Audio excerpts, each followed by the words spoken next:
Vizag palace గురించి 500 కోట్లని దాని అంచనా వేయని చెప్తున్నారు.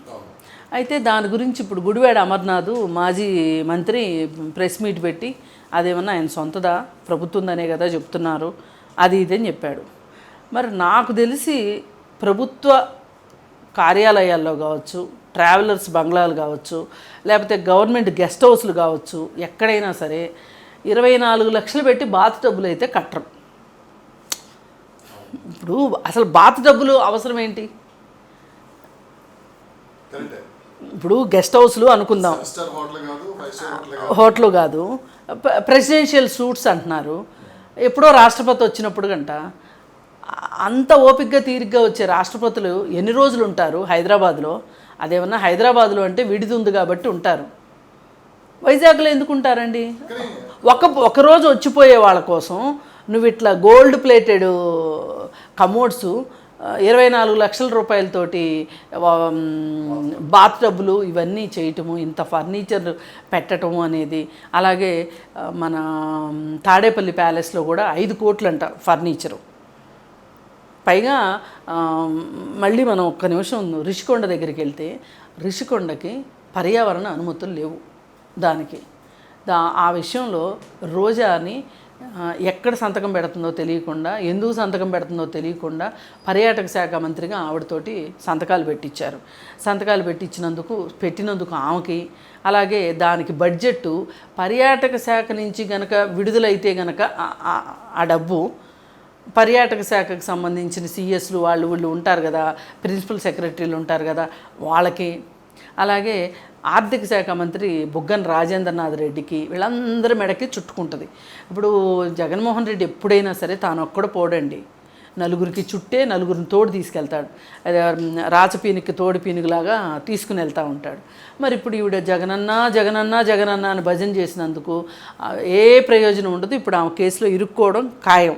సరే, అది రుషికొండ గురించి, అది గవర్నమెంట్ది అని మీరు బొంకితే కనుక కుదరదు. అంత గవర్నమెంట్ దానికి అన్ని 100 కోట్లు, పైగా రాష్ట్రం ఉన్న ఈ పరిస్థితుల్లో. ఇప్పుడు వేరే పరిస్థితులు అనుకోండి, ఇప్పుడు మీరు అన్నట్లు ఏదైనా ఒక పరిపాలనా కేంద్రాన్ని అక్కడ చేయబోతున్నాము, కార్యనిర్వాహక ఏదో చెప్పారు కదా, కథలు చెప్పారు కదా,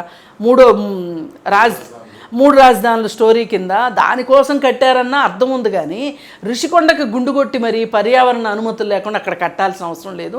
ఇది ఖచ్చితంగా మీ సొంత సోకు కోసమే చేసుకున్నారు. ఒక పెద్ద బెడ్రూము, మామూలు బాగా డబ్బులు ఉన్న వాళ్ళ బెడ్రూమ్ అంతా బాత్రూమ్ ఉంది. ఒక్కొక్క బాత్రూమ్ చూస్తే కళ్ళు చెదిరిపోతున్నాయి. వాళ్ళకు ఒక బాత్రూము, వాళ్ళ పిల్లలకు ఒక బాత్రూములు.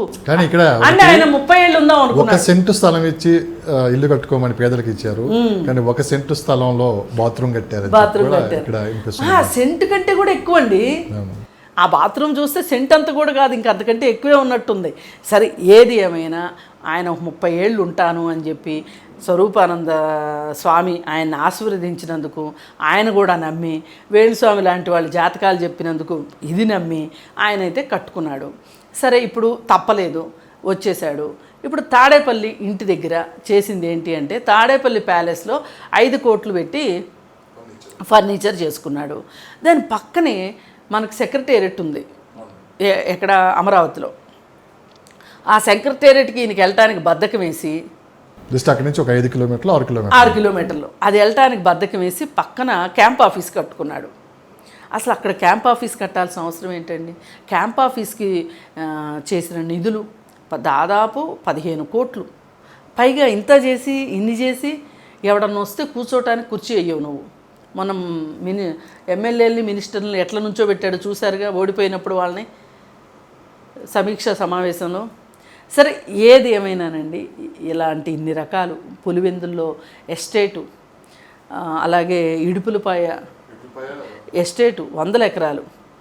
మరి బెంగళూరు సంగతి, బెంగళూరులో 25 ఎకరాల్లో దాదాపు 100 గదులు అంటది, 100 గదులు, అదొక ప్యాలెస్. మరి ఇప్పుడు ఈ కలకత్తా, ఢిల్లీ వీటి గురించి ఎక్కడ బయటకైతే వార్తలు లేవు. కానీ ఆ రోజు వైఎస్ రాజశేఖర రెడ్డి చనిపోయిన రోజున కూడా దాదాపు 15-20 గంటల తర్వాత వచ్చాడు జగన్మోహన్ రెడ్డి. అప్పుడు కూడా కలకటాలో ఉన్నాడు అతను, ఆ ప్యాలెస్లో ఉన్నాడు, కలకటా ప్యాలెస్ నుంచి ఆడ వచ్చాడు. అది కూడా తొందరగా రాలా, హడావుడి పడతా అయ్యో నాన్న ఢిల్లీ వాళ్ళన్నా గందరగోళపడ్డారు కానీ మా నాయకుడు అని ఆయనకే బాధ లేదు, చిక్కు చింత లేకోకుండా వచ్చేసాడు. వచ్చి కరెక్ట్గా అక్కడుండే ఇన్స్ట్రక్షన్స్ ఇచ్చేశాడు, సంతకాలు అన్నీ రెడీ చేయండి అని చెప్పి ఎమ్మెల్యేలందరితోటి సంతకాలు పెట్టించుకున్నాడు, ఈయనే ముఖ్యమంత్రి అన్నట్లు. అలా ఎన్నో అరాచకాలు చేశాడు. ఇప్పుడు తండ్రి చావుతోటే ఆ చావును అడ్డం పెట్టుకునే సీఎం అవ్వాలనుకున్నోడు ఇలాంటి అరాచకాలు చేయడం ఎందుకు అనుకుంటాం చెప్పండి. మనిషి అంటూ దిగజారటం మొదలెట్టాక దిగజారటమే ఉంటుంది. ఆయన నేను ఆర్థికంగా ఉన్నత శిఖరాలకు వెళ్తున్నాను అని అనుకుంటున్నాడు కానీ ఆయన అధపాతాళానికి వెళ్ళాడు. అందుకే ఇవాళ 11 మంది ఎమ్మెల్యేలతోటి సరిపెట్టుకుని ఇవాళ ఏ మొహం పెట్టుకుని అసెంబ్లీకి వెళ్ళాలి అని ఆలోచిస్తున్న పరిస్థితుల్లో జగన్మోహన్ రెడ్డి ఉన్నాడు అంటే, ఇప్పుడు కావాల్సిన వాళ్ళందరితోటి స్టేట్మెంట్లు ఇప్పించుకునే పరిస్థితికి వచ్చాడు అంటే, ఇప్పుడు ఈ కావాల్సిన వాళ్ళందరూ ఇప్పుడు ఉండవల్లి గారు మొన్న ఒక పెద్ద ప్రెస్ మీట్ పెట్టేసేసి ఈ గెలుపుకు కారణం పవన్ కళ్యాణ్ అని ఆయన నిర్ధారించేశాడు. ఈ గెలిపించుకున్నది ప్రజలని కానీ, ప్రజలకు కడుపు మండి ఒళ్ళు మండి గెలిపించారు అని కానీ అనకుండా, ప్రజల్ని ఎక్కడా పరిగణలోకి తీసుకోకుండా, మరి ఆయనేమి నాయకుడో నాకు అర్థం కావట్లేదు. తలలు పండినంత మాత్రాన రాజకీయ నాయకులు అవుతారని అయితే అనుకోలేము, ఇప్పుడు అర్థమైంది. మరి ఆయన ఆ విధంగా జగన్మోహన్ రెడ్డిని ఒక్క ముక్క మాట్లాడలేదు.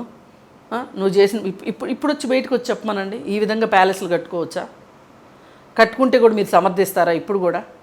మేడం స్ట్రైట్గా ఒక ప్రశ్న అడుగుతాను.